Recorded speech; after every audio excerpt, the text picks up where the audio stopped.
This is Covering the Spread, part of the FanDuel Podcast Network.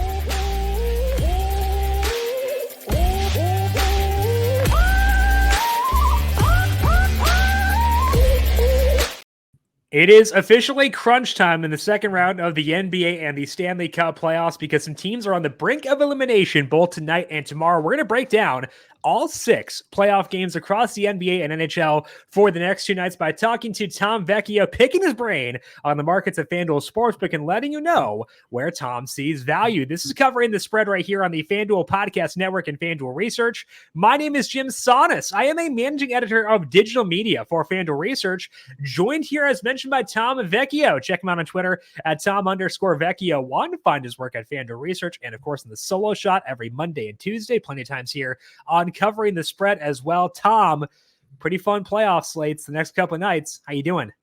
I'm doing good. Yeah, like you said, it's do or die for a number of teams. We are in for, these high leverage games that, we're waiting all season ultimately to see.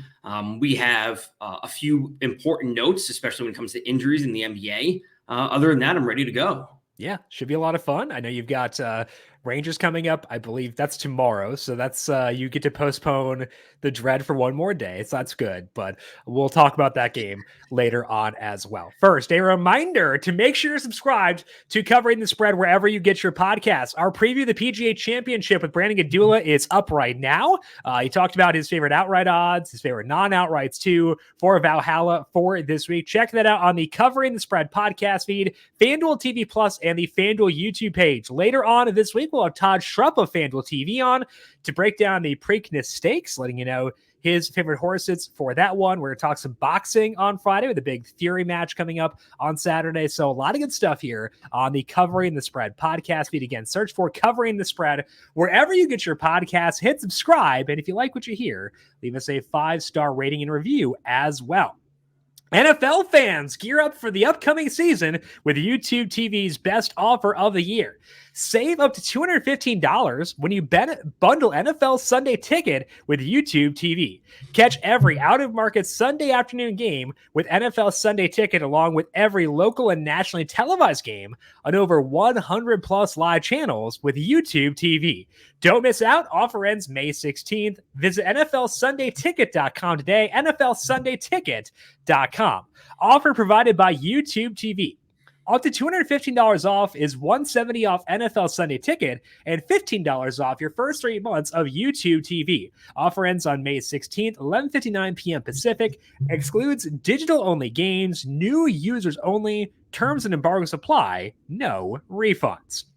Let's start things off here, Tom, by talking about Wednesday's NBA games. Couple of games on tap for tonight, and the first one is a big one between the Cavs and the Celtics, where, Tom, this spread is tightening. It's only 14.5 right now at FanDuel Sportsbook. Oh, buddy, they're tightening. 14.5 total is at 206 right now. This game is up in Boston. The Celtics have a shot to wrap this one up for tonight. What's your read on this game, number 5? Well, my read for this game is the Celtics could certainly cover that spread, especially if we don't see Donovan Mitchell play. And that was, the health note that I alluded to at the beginning there. He didn't play in the most recent game. Obviously, I want to be optimistic that he plays just to give us the best overall game environment. Hopefully, the Cavs would be able to keep it close. They certainly played a good game without him the other day, only losing by a handful of points. The Celtics kind of pulled. It was close for most of the game. The Celtics kind of pulled away, late in the fourth quarter. And that's really where they need Mitchell most. Like, they need a shot maker at the end of the game. And without him, I wouldn't be surprised if the Celtics do cover, especially at home where they've been so good, knocking down threes, role players play better at home, all these sorts of things. I would lean on the under, especially if we don't see Mitchell play. In 3 to 4 games this series, we've seen at least one of the teams fail to reach 100 points. That is certainly on the table tonight. Again, I want to be optimistic that Mitchell does play. Even if he does play, it's not like the spread's going to drop to 9 points or 8 points. It's only going to move a few points here or there. So I would lean with the under. I don't mind taking the Cavs now, especially if Mitchell does end up playing. You can get in a little bit early. But ultimately, my favorite spot is going to be Evan Mobley, under 30.5 PRA, staying at minus 128. He's been good throughout the playoffs, a few up and down games. The rebounds can always be there for him, but if I'm expecting the under, and especially if Mitchell does play, which again, I want to be optimistic that he plays, this line already moved to 29.5. Yep. Okay, so shop around. Under is -108 for that. Is that still value or is that too thin for you? I wouldn't go to. I mean, honestly, I wouldn't go to 29. It was 10 minutes ago. Yeah. 15 minutes ago. Shop around. Maybe that's an indication that Mitchell is going to play. Right. We saw the spread tighten by a point too. So okay. So maybe not Mobley anymore. So maybe try and find a 30. It's at 29 -120. I had 30 -128. All right. So lines are actively moving. I would again lean towards the Cavs. Maybe this is an indication that Mitchell will play. I guess Mobley is a stay away at this point, considering it's moved a full point. So let's say that Mitchell gets ruled out later on and this number goes back up for Mobley. Would you have interest in buying in the under then, or was the thought process towards the under right now based in part on the possibility that Mitchell does wind up playing? It was both. It was, I think Mitchell should be playing in this game. And just some of the production from Mobley has just been a little bit too elevated for my liking, especially when it comes to the point and assist department, when he really shouldn't be racking up like a 5+ assists. And maybe that's just circumstantial. I know they knocked down the game that they had in game 2 that they won. They were knocking down a ton of 3. So maybe it's just circumstantial. But yeah, 30.5 is the line that I would want. 29.5 is not. Okay. So keep tabs on the Mobley market, but just moved again to under 29.5, -108 right now. So stay away at that number. But Tom mentioned does have interest in the under at 206. So that is -110. Some interest in the Cavs at +14.5 at -108. But keep tabs on that and Donovan Mitchell's status as the day goes along. Let's talk now about the Mavericks and the Thunder right now at FanDuel Sportsbook. Thunder are favored by 4.5. Total in this game is 213. Very competitive series thus far. Tom, headed back to OKC right now. What are you seeing as far as value goes for Game 5? Well, this has been a great series. I think whichever team comes out of this, I think they're going to put up a good fight against, I'm going to say, the Nuggets, who are looking fantastic after a slow couple games against your Timberwolves. But there's one thing that's been very clear, and it's not only about the Thunder, but it's also about Luka, where looking back to the first series versus the Clippers, Luka is not shooting entirely well, especially from deep. He's been struggling. Lou Dort is a fantastic defender. People have been saying that for a few seasons now, and whatever they're doing to bottle Luka up, it's really shining through in terms of the point scoring department. So if he's not getting the scoring done on his own, you should look to facilitate the offense. So a rebounding plus assist prop for Luka would be the spot that I'm going. 12-10, 15-5, 10-7, 6-9 for rebounds and assists, hoping on that rebounding to really shine through. So Luka over 18.5 rebounds plus assists. This can also correlate slightly with the under for expecting more missed shots. We get those rebounds. But again, if he's not going to be the primary scorer because Lou Dort and really the help defense has been so good against Luka, him dishing out the ball and picking up 10 assists as he does on a normal night is what we really should be expecting. So this is the time for him to understand what they're showing him on defense and trying to work the ball somewhere else so they can still get some consistent scoring on offense at times. So that rebound plus assist number at FanDuel Sportsbook for Luka Doncic is over 18.5 at -115 right now. What do you think they've done to keep him contained? And do you think that's sustainable? Is it just Lou Dort's that good? Or what do you think is the recipe here to keeping Doncic from being a true scoring threat? It's got to be and like I said, it's partly Lou Dort, and Luke has just been struggling overall. We look back to some of these games in the Clippers, from downtown, 1 of 10, 1 of 9, 3 of 14, 4 of 12. Like, he's just struggling a little bit overall. And that gets compounded by the fact that Lou Dort's just a good defender. Wide wingspan, he can stay with him out on the edge. So it's a combination of both things. If it wasn't Lou Dort, being the primary defender, maybe Luka does see some more positive aggression and starts getting a little bit hot, but that's not going to be the case when Lou Dort's going to be out there and all over him every second Luka's on the court. And Luka is a smart enough player to know that he needs to dish it when he's getting locked down like that. So Luka Doncic over 18.5 rebounds plus assists -115. That is for the Mavericks and the Thunder. The lone Thursday night game, you alluded to it, Tom. That is the Wolves and the Nuggets back in Minneapolis, the Target Center for this one. Wolves favored by 2. Total is 204.5, and it's been rough. And now the Wolves need a win to force a Game 7. So, Tom, can they keep this series alive on Thursday night? I think they can keep the series alive. It's obviously going to require a lot, but 204.5 is certainly low, but I do like the under. And I got to say, I like the under on Anthony Edwards. They have done a fantastic job at double teaming him. Saw the stat this morning that he's been double teamed on 30 plus times on possessions last night. And they're just throwing everything at him to shut him down, because when they stop him, they can stop the offense overall. And that's really the path to success. So kind of the same situation where Edwards has to now start facilitating the offense a little bit more rather than him, pure scoring. So under in the game overall, under 28.5 points for Edwards. He's been great this postseason, going for 40 plus points multiple times. But this is the spot that, again, he has to recognize they're throwing double teams at him. He has to dish the ball out, get it down low to Karl-Anthony Towns. We know that Towns can step out and knock down some threes. So it's just a game environment thing where if you like him over, that means you probably like him over the game over as well, because he's not going for 35 plus points in the game, staying under. Yeah, that Edwards point prop is a 28.5 right now, minus 111 on the under. We see totals go down as the series goes along. We do see a lot more concentration towards superstars, and he's definitely that. But there was like a piece last night, I think it was in The Athletic, about how perplexed he is by this Nuggets defense and how locked down they've been. He said it's like nothing he's seen before. And at a certain point, you got to adjust. But he's shown he can do that, but that's not going to lead to a lot of points from Edwards necessarily. So under 28.5, minus 111. Makes me sad to be here, Tom, but I think that it's the right read. Given the current situation for this series, it was fun while it lasted. I'll say that as we never expect to win as Minnesota sports fans, so it's okay. No, but this is a good step. Last year, they were in the play-in last year, if I remember correctly. I think that wasn't the Pat Beverly year, was it? I would have to double check, but Pat Beverly year where he's like standing on the scorer's table, like ripping his shirt off. That was 2 years ago. Yeah, okay, cool. But them jumping up, like having this successful of a season and then losing the second round, it's obviously it sucks, but this isn't a bad season for them. This was like a big first step, and now they can refine it. They have a great defense. It was a successful season when you look at the silver lining, I guess. When Jokic threw down that dunk very early last night, it was over. I knew game was toast. So you get to cope pretty early when that's the case. Okay, so Tom likes Anthony Edwards under 28.5 points, minus 111. Other bets are the NBA. Next two nights, Wolves and Nuggets under 204.5, minus 110. Luka Doncic over 18.5 rebounds plus assists at minus 115. And then checking out the under as well for the Cavs versus Celtics game, potentially buying the Cavs at plus 14.5 as well. Right.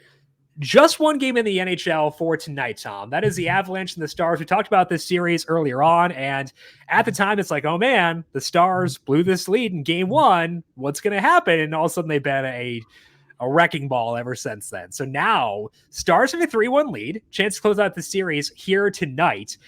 They are minus 152 to win this game. Total 6.5. Over is plus 100 even money. What's the read here on game number 5? My read for game 5 is there might be a little bit of opposing views. I wouldn't be surprised if the Avs win this game, but ultimately the Stars aren't losing 3 games in a row to anyone. So they're going to win the series. The Avs are dealing with a lot right now. Their goaltending has been, average. I've talked about Alexander Georgiev before. Mid-playoff suspensions, very normal thing to have happen. Yeah, so Devon Taves, their second best defender behind Cale Makar, he missed their most recent game. Val Nichushkin, one of their best forwards, who was on a 8-game goal-scoring streak, had to enter the player assistance program, and he is now suspended for the next 6 months, on top of some other injuries. They are all over the place. So to see them kind of get pushed around, especially in the first period of that most recent game, isn't a surprise to see what they were dealing with. Can they come out firing tonight, and can they steal a game? They need to get ahead early. Yes. Will they end up winning the series? No. Dallas is just a machine at this point. I've spoken about Dallas, throughout the entire season. They're not losing 3 games in a row to anyone at this point. So I would lean towards the under. They have to tighten up on defense.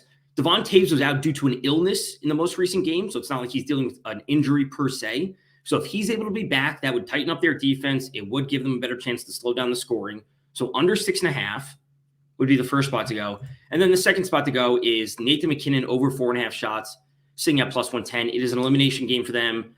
He's going to go down swinging. A player that I've spoken about highly the entire season. He should be winning the Hart this year.